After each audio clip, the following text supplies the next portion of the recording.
Is the Terminator franchise dead? Well, it does look that way. I mean, after Terminator Genesis, oh God, that was terrible. Emilia Clarke is Sarah Connor. Jai Courtney is Kyle Reese. They brought back Arnold.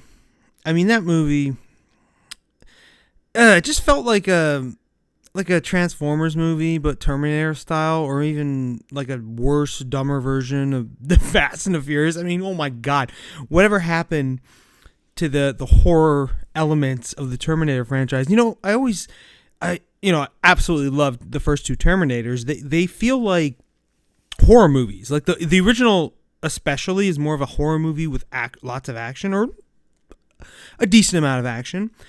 The sequel, of course, T2, is just a straight-up action movie with horror elements. But it feels like every sequel after T2 really, this franchise just started to kind of turn more towards action.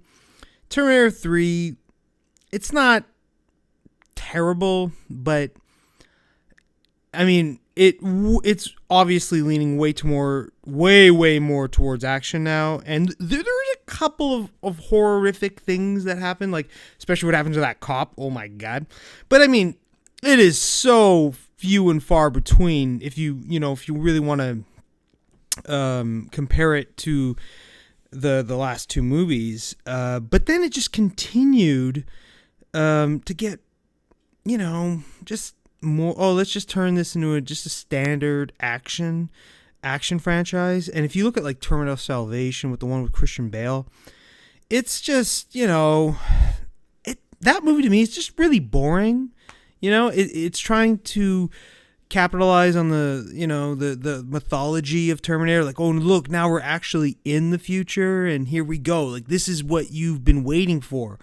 And and then it really made me think, wow, like I've always wanted a Terminator movie to be featured in the future, and now I don't want that anymore because it felt like they didn't do anything with it. It was just, okay, we can have some new Terminators and let's just turn this into a war movie, and just a boring one. But then it just kept getting worse. You get to Terminator Genesis, and holy God, right? I mean, Jai Courtney is Kyle Reese. Good God. Just, oh my God. Like, what a one-note actor he is. Emilia Clarke was not good as Sarah Connor, just a really just dead performance. Bringing Arnold back, of course, is a good idea. I mean, the Terminator franchise is his baby, so he's always going to bring it. But even in Terminator Genesis, I mean, good Lord. I mean, he's the best part, but the problem is, I mean, it's a pile of shit. So he's literally the best part of shit. Like, ooh, what a compliment, right? But it was interesting because now they want to, do Terminator Dark Fate. They want to make a sixth movie. James Cameron gets the rights back for 2019, and he says, okay, I'm going to write an outline to the script or to the story, and then we're gonna make a script out of that. And wow, we're gonna make it R-rated. We're gonna get Tim Miller, the director of Deadpool and the original Deadpool, and we're gonna kind of ignore all the sequels. We're gonna make this the third Terminator movie. We're even gonna bring back Linda Hamilton as Sarah Connor. I mean, oh my God, right? I couldn't believe it when I heard that. And then they're also saying Edward Furlong's gonna be back as John Connor, and I can't believe that. And then on top of that, you're also getting more Arnold.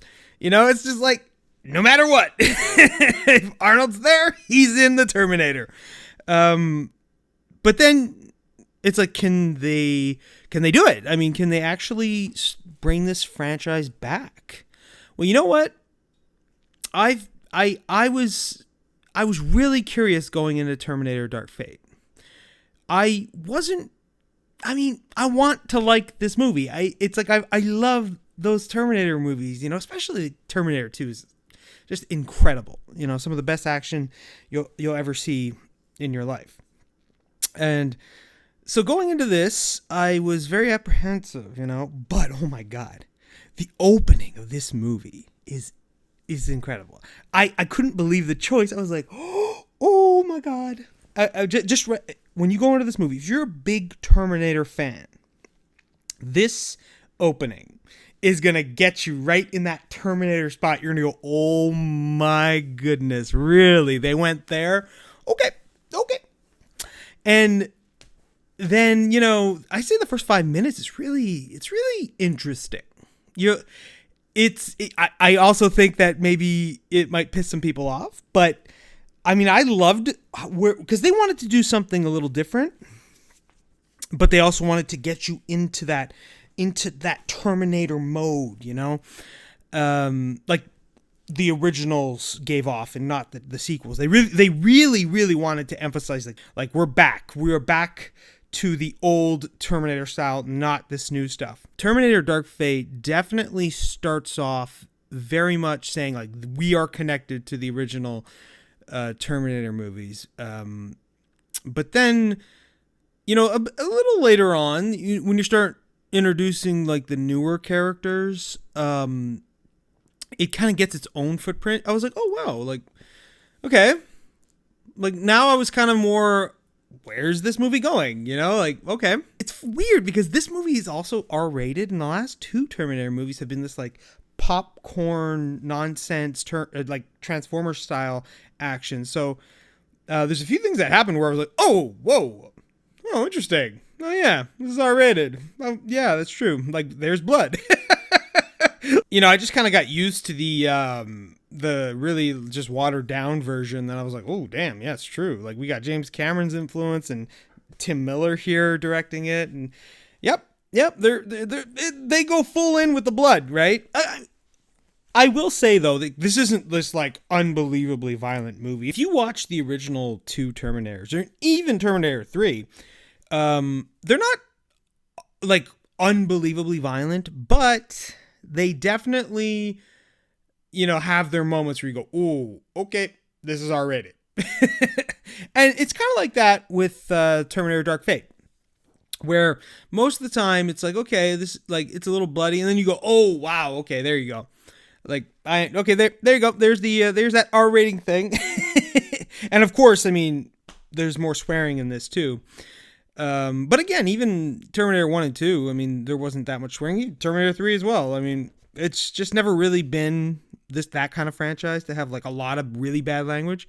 I will say though, I think Sarah Connor gets a lot of F-bombs off in this movie. I was like, oh, Linda Hamilton, really great to have her back. Honestly, she is maybe the best part of this movie. Maybe the best part of this movie is Linda Hamilton. She is such a badass. The moment she walks on screen, you're just like, oh man, there's Sarah Connor. That is her. And she's more grizzled. It's like 30 years later, and she doesn't take shit from anybody. And she's got that charisma. I loved it. Also, this new storyline, it's typical Terminator stuff, right? They're not reinventing the wheel here. It's like, oh look, a bad Terminator's coming from the future and trying to kill someone. Oh look, there's a good Terminator that came from the future, and and then there's Sarah Connor also trying to protect, the new Terminator trying to protect this person. Sarah Connor's trying to protect this person, and then eventually Arnold gets into the mix, and you know what? I was really laughing at the way that they brought Arnold into this movie, because I thought, well, how is this even going to work? I mean, if you saw the trailer for this movie, you'll see that Arnold is he's like off in the woods somewhere by himself, and you're thinking, why would a Terminator be living off in some cottage? Like, what's he doing? Like, was he just like watch TV? Like, the Terminators, can they watch TV? Like, can they eat? Can they, like, what is he doing? You know what I thought? Like, was he just like chopping wood? Is that it? But you know what? It was it was interesting. I was like, oh, okay, that's they had a whole arc, a whole story arc for why he's there, and it was I don't know. I think it was kind of pointless. It was really just like, yeah, whatever. That's how we get him in the movie. Like, and let's move on. Like, it really is. It does feel that way. Like, it really is like, here's why he's there, and now let's move on. Like, now let's get into the action. And because then it's like later in the movie, it's like, well, none of that really mattered. Right? I mean, it's just there for the setup. But come on, having Arnold in this movie, fantastic. And you know what? I absolutely hated that they made him more funny in Terminator Genisys. Like, in all of the Terminator movies, Arnold is funny. He's got a very dry sense of humor. He's very, obviously he's a robot. So Arnold is the king of giving out lines as the Terminator. And in the first two movies, especially the second one, they really use that to perfection. I found in Terminator 3, it was okay. There were some good lines. In Genisys, couple of good lines, couple of good moments, but I mean, it just felt stupid. Just like it's really, there's like diminishing returns. What I really liked about this movie is they made him much more serious, like the first two. So, yes, there's comic relief with Arnold, but it's not just like, oh, it's a Terminator and he's going to crack jokes, which, like, what? He's a Terminator, right? Like, why would he be cracking jokes? But, I mean, they use that dryness. I love when Arnold can give off a super serious line that is hilarious in the end. I love that. And they do that so perfectly here. I will say, though, the use of the Terminator lines from the characters, there's so many of them that have been used in all 6 movies. Come with me if you want to live. I'll be back. Hasta la vista, baby. So many of them are, of course, reused in this movie. And not just in the same way, some the same way, some different, some by different characters, some by the same characters. And I mean, there's a couple of times where it's cringy. It's definitely cringy. You're like, I don't know about that choice. Like, it really pulls you out of the movie, especially since this movie has a much more serious tone. I really like that about this movie. Is it's more focused. It's the story flows, the action. Now, this is where we get into some problems. There's definitely some good action set pieces in this movie, but a lot of the action is kind of more generic. It's more like Genisys. It's definitely better, 100%. But when I was watching Genisys, it's like half the time you just think it's CGI, and it's just visual noise. Because it's just like nonstop, and you're just like, oh, another action scene, and it's kind of boring. There's plenty of moments where that happens in this movie, but I will say there are some really, really solid action in this movie. There's definitely some moments where I said, oh, that was good, or oh, wow, like with that new Terminator. I like that new Terminator. All right, like what was really interesting about this is in Terminator 2, they were like, we need to have this new Terminator be like so much more powerful, than Arnold. So, because it's a sequel, so it's got to be bigger. And then in Terminator 3, they make the Terminator even more powerful, and it's like each sequel, they just kept doing that. And it's just not interesting.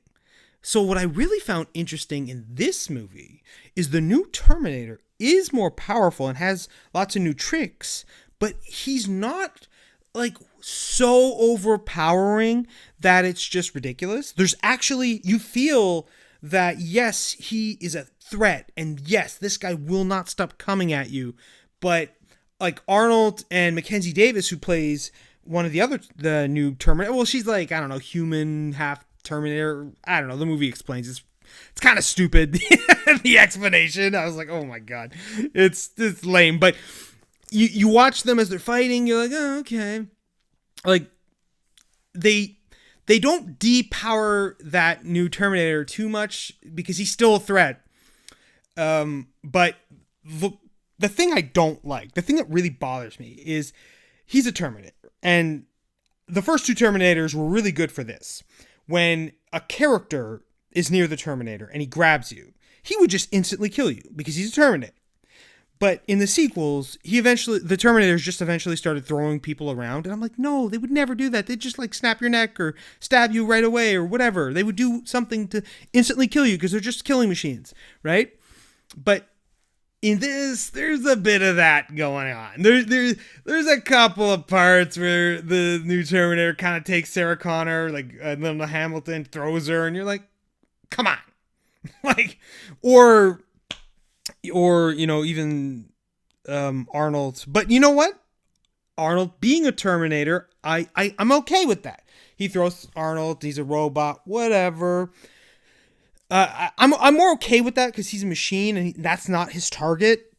Because even with the target, I mean, come on, you have the target right there. You're not just gonna be like, oh well, whatever. Like, I'm just gonna throw you. I could have just snapped your neck instantly, but I'm just gonna throw you. Like, come on. Totally pulls me out of the movie, right? I will say, though, by the time we got to the end of this movie and we were in the third act, it does kind of get into that visual noise again, where it's like there's just so much action going on. Some of it good, and some of it just like standard stuff. So this movie's very hit and miss. But, I mean, with the addition of Linda Hamilton, I mean, she really carries this movie. And I love her so much. And the use of Arnold is perfect in this movie. I mean, Mackenzie Davis, she's okay. You know what? She's a badass though. She got some good action. You know what? That new Terminator, not bad. He's not bad. Well, there is this one part at the end I didn't like with him where he kind of has this like big moment where he talks to them and I'm like, he's a Terminator. Why is there a conversation happening? And I mean, there's a reason for it, but I don't love it. I don't love that because I'm like, he's a robot. Like, he'd just be like, I'm trying to kill you. Like, why is there a conversation happening? Like, I know maybe you could say, oh, he's trying to manipulate them or he's trying to convince them and blah, blah, blah, blah. But like, I don't know. I mean, that's one thing I loved about the T-1000. I mean, this in T2, he would see you and he would just try to kill you. There'd be no talking. Like, even at the end of the movie, the only time he almost has no lines in that movie. At the end where he like stabs Sarah Connor is like, call to John. You know, I was like, that's perfect. That's a great way of having him have dialogue, right? And let's just say when the Terminator talks near the end of this movie, it's not that clever like that. But I'm being too hard on this movie. I think it's definitely the best one since the third. I mean, come on, the last two were just a joke. I don't hate the third one. I think it's nowhere near. It's like it's not even in the same universe, even close to the first two. And honestly, I don't probably think that Dark Fate is on the same level as the first two, but that opening, you really feel like, wow, like, okay, like this does kind of feel like a Terminator 3. Like, by the end of the movie, you're like, okay, all right. I can see why you would call this Terminator 3, and kind of keep it all connected, right? But is the Terminator franchise dead? You know what? I think Terminator Dark Fate definitely does not kill this franchise. So, what do you think of Terminator Dark Fate? Have you seen it? Did you like it? Did you hate it? What do you think of the Terminator franchise in general? I mean, have you just been checked out since Terminator 2? I mean, maybe you saw some of the other ones and just said, oh my God. Like, you just pretend like they don't exist because they're so terrible. Or maybe you've liked all of them and are excited for Terminator Dark Fate. Or maybe you're even disappointed that they kind of ignored the other sequels because you liked all of them. Let me know what you think below. And as always, thanks so much for watching. If you want to see more, click right here and join the laughter. Yay! Hey!